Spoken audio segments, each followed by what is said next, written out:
investigation that we had.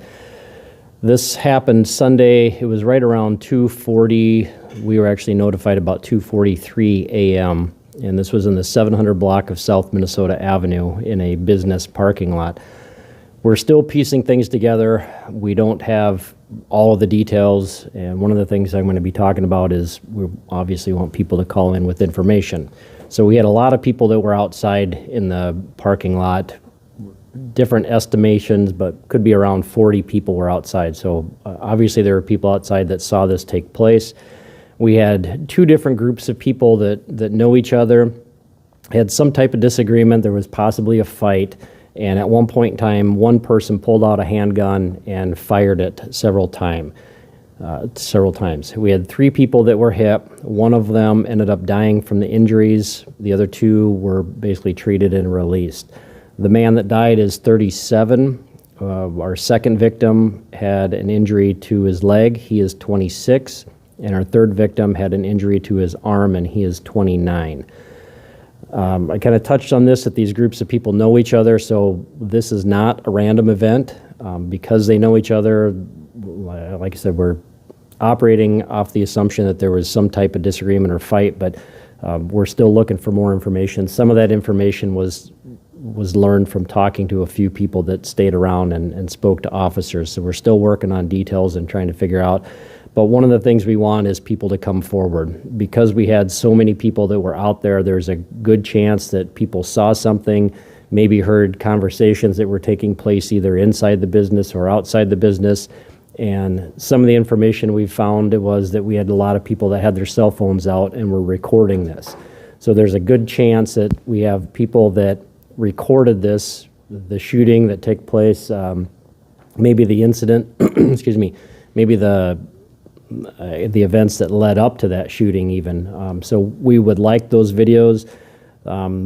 People, if they're concerned, they can call Crime Stoppers. Crime Stoppers also has a couple of ways where people can upload videos or photos. One of them is the P3 app, and then also on Crime Stoppers' website, they have a link that you're able to upload stuff. Crime Stoppers is 100% anonymous. All that information goes through Crime Stoppers, gets routed, and then is sent to the police department. So we don't have anything direct with that. The information goes directly to them, but all the details on who's providing that are unknown to us. And so that's a great way if somebody has video, if somebody has information, we'd like them to use Crime Stoppers. There's also a chance if this information leads to the arrest or indictment that a person could get some reward money as well. So I know you guys are going to have questions, especially about the number of gunshots. We don't have that yet. We do have a number of casings that were recovered, but we're not going to give out those details at this point, just for investigative reasons. As far as any of these people that were struck, if they were targeted, we don't have that information. That's all stuff that we're trying to work on. I didn't say this, but we haven't made no arrests at this point in time. We're still looking for a number of different people, and I'd say this is very fluid at this point in time. We're still trying to, again, piece together what happened, who was all involved, and we've got basically a lot of information that we're looking for, and so that's why we'd like the public's help and let us know what they saw, any information that they may have. Other than the injuries, were there reports of any damage to vehicles, buildings, anything like that? There were some, and I don't have details on that, but there were some vehicles that were parked that had some damage done to them. I'm not sure what the extent of that was, though. Do you believe there's more than one shooter? Everything we've learned so far, we believe there was just one shooter. But again, it's still early, relatively early in this investigation. So there's a chance there could be other things that we're not aware of. But at this point in time, we believe it was just one person that fired a gun. Talking about early, is that uncommon to have that many people in a parking lot at a business, or was that a common kind of hangout? I guess I suppose every business is probably a little bit different. That time of morning, there was a lot of people that were inside and outside the business. And so I guess I don't know if that's a common event on the weekends for that business or not. But it certainly helps us. I guess that's the one part that's encouraging, is there were so many people there that there's a good chance that somebody saw something, and that's why we want them to call. Is it believed that alcohol played a factor at all? You know, alcohol or drugs, I don't know. I don't know if we have any answers to that question yet. At this point, it doesn't seem like it, but who knows? You know, as more information is learned, that there's, you know, we'll find out, I guess, if drugs or alcohol played a part. And all 3 victims were male, is that right? All 3 victims were male, correct? Now, around that time, I pulled up scanner feed, and it seemed like a pursuit went on, and somebody was stopped. Was that related to that incident? Kind of, maybe not. That pursuit happened. There was a vehicle that was leaving the lot as the officers were pulling in, and that driver almost hit an officer. And so that's why the reason for the pursuit happened. So we don't know if that person was related to this shooting at this point or not. Wasn't arrested for anything related to that shooting. So, you know, may have been somebody that was just trying to get out of the area. We're just still piecing everything together. Was that person arrested for something else? Yeah, he was arrested. Let me see if I can find that.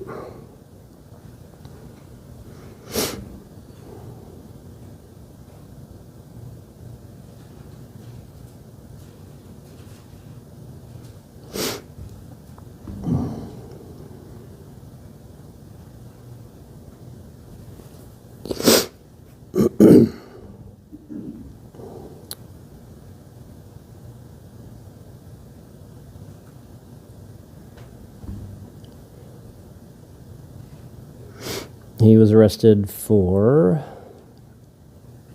aggravated assault on law enforcement, aggravated eluding, fleeing police, and resisting arrest. Was this aggravated assault on an officer because he almost hit him? or Yes. was that the time? No, that was because the officer was out of his vehicle, and then he basically drove, and the officer had to jump out of the way to avoid getting hit. So that's where the aggravated assault on law enforcement happens. And then, obviously, the pursuit that happened, that's the aggravated eluding.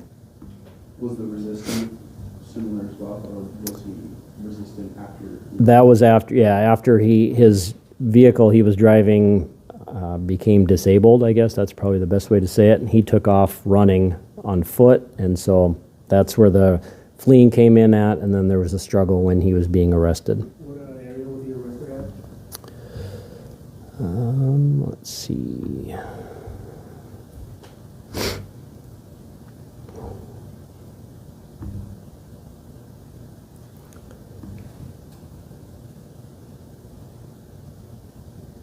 That was near 29th Street and Euclid Avenue. That's where the vehicle stopped. And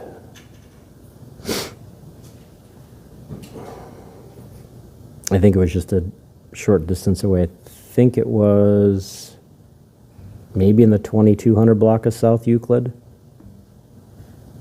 And were any drugs or weapons found on the individual who was arrested? Or any- No drugs or weapons. Who was the suspect? His last name is Wally, W-A-L-I. First is Isaac, I-S-A-A-C. Middle is Mohammed, M-O-H-A-M-M-O-D. And he's 20 from Sioux Falls. You see his vehicle was disabled, was that by officers or by his own driving? Yeah, I don't know. It doesn't really say. We didn't hit it or anything like that. I think it was probably from his own driving. Let's see. He had like a damage to his tire, I think is when it ended up causing him to stop finally. Now, back to kind of the shooting incident, you said it happened outside in the parking lot. Do you know if any of the victims were employees of the business, or were they all just people from those two groups? That I don't know. I don't know if the victims were employees of the business. We usually don't. I mean, they weren't working at the time. I should say that. So their occupation, I don't know. We rarely find out what somebody's job is or what their occupation is. But so the 3 victims were just in the parking lot at the time. I think they were just hanging out, I guess. I don't know. Is it all believed that the 3 victims were members of one of the 2 groups, or specifically all 3 were in the same group? That I guess I don't know. I think they're all part of one group, but I don't know that for sure yet. I know you kind of mentioned you won't go into specifics about how many shots were fired, how many shell casings were recovered. Do we know what type of weapon was used? A handgun. And, Yep. Do you believe all the shots were contained sort of in that parking lot area, or did the incident spread out into? Everything seemed to be contained in that parking lot area.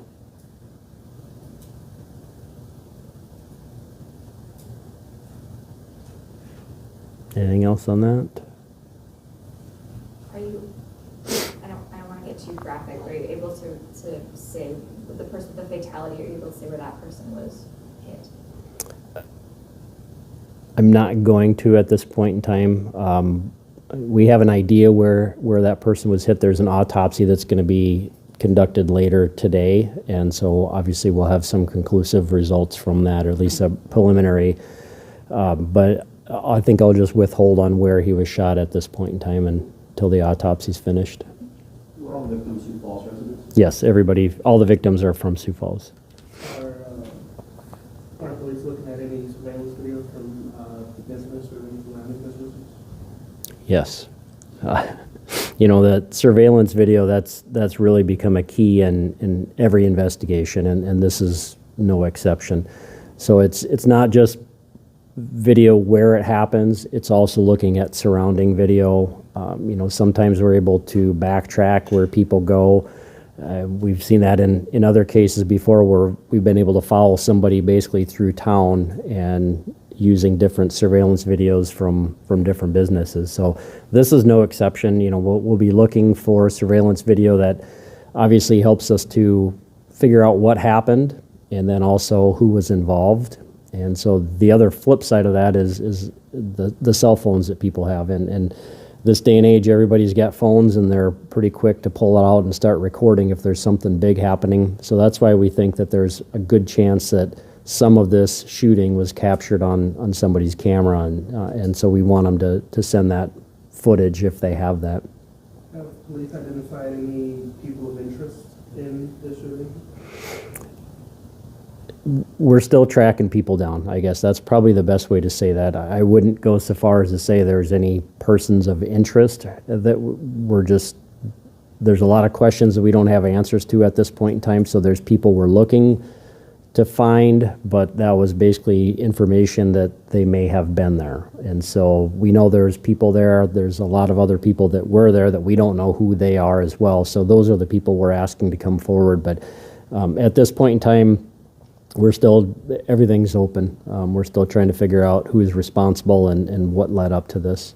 Is there any danger to the public, or was this just specifically between those two groups of people? Everything seems to be specific to these two groups of people. And so we don't think that there's any danger to the public. It doesn't seem like this was any random type of event. Seems like, I guess I'll just leave it at that. I mean, it doesn't seem like this was anything random, so I don't think there's any reason for the public to be obviously concerned. The flip side of that is we did have somebody that fired a gun several times at people, and one person died. So, use that term loosely, that there's no concern, because obviously we've got somebody out there that had fired a gun, but it was not a random event. It wasn't anything where I don't think people need to be concerned, but we obviously are focused on finding this person. So die at the scene or at the hospital? Officers found him and were giving him first aid. The ambulance got there, transporting him to the hospital, and then he died at the hospital. How many officers in total responded to this incident? I don't know. I could dig it up, but it'll take me a while to figure that out. So. Do you know how the suspect left the area on foot, vehicle? We don't. No, we don't know. The information that we have is that obviously after the shooting took place, the suspect took off, but we don't know if he was on foot or in a vehicle. You mentioned you found casings. Was a weapon recovered? I don't believe we have found a weapon yet. Now, the even arrest was made recently after the area of 17th and Menlo. Was that in connection or no? I don't think so. We haven't made any arrests in connection with this shooting, so I don't, I'd have to do some digging to find out what was at 17th and Menlo, but I don't think it was related to this. The people you guys were able to talk to at the scene, were they cooperating with police? Yeah. The people that we've spoke to were, and we were able to, that's how we know about some of the video, is that some of the people had their phones out. Not everything is captured, and we know that video is not going to be perfect with that, but that's why we're asking. We know that other people had their cell phones out as well, and so, you just, in a situation like this, if you have a lot of people that have their phones out, there's a good chance that you can piece that together and be able to get a whole picture of exactly what took place. You're saying a lot of people were taking video. Are you saying like there was an altercation and people were filming it? Well, that's one of the things we don't know. We don't know if there was, the information we have so far is that we have these two groups of people and there was some type of disagreement or possibly fight.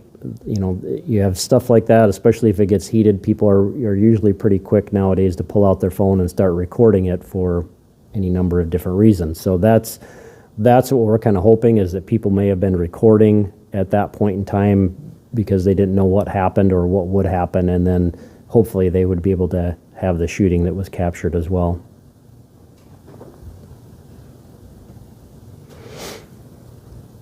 Anything else? Okay. On the log, I don't have a whole lot extra. The aggravated assaults, most of those are domestics. We did have a couple of guys, sounds like they were drinking together, but one of them pulled out a knife and the other grabbed it. The suspect was arrested for aggravated assault, but no serious injuries. The arson, that was an apartment that was found on fire. That was Friday evening, about 8:30. That was in the 1900 block of East Rice Street. Nobody was inside the apartment at the time, but there was some suspicious circumstances, I guess, with that. Do you have anybody in custody on that one? No, there's been no arrest made on that. The burglary, one of them was a motel that was entered, a motel room that was entered, had an apartment that was entered, and a washer and dryer taken from a home. Nothing big from the disorderlies. Most of those actually involved juveniles. The embezzlement was a car that was loaned out. Nothing big from the family offenses. The frauds are kind of our normal stuff, and a few unlocked cars that were in there as well. Larcenies and narcotics, I didn't have a chance to get to those. I didn't hear of anything big. There's a pornography case on the log, but I don't have any reports on that yet. The sex offenses were reports, and I don't think we didn't have any sex offenders this time. Just these are all reports. Simple assaults were domestics and other simple assaults. Nothing suspicious with the unattended death, and the vandalisms, there's only 5 of them, but I didn't have a chance to get to those either. That's it, unless you guys have anything else. Okay, thanks.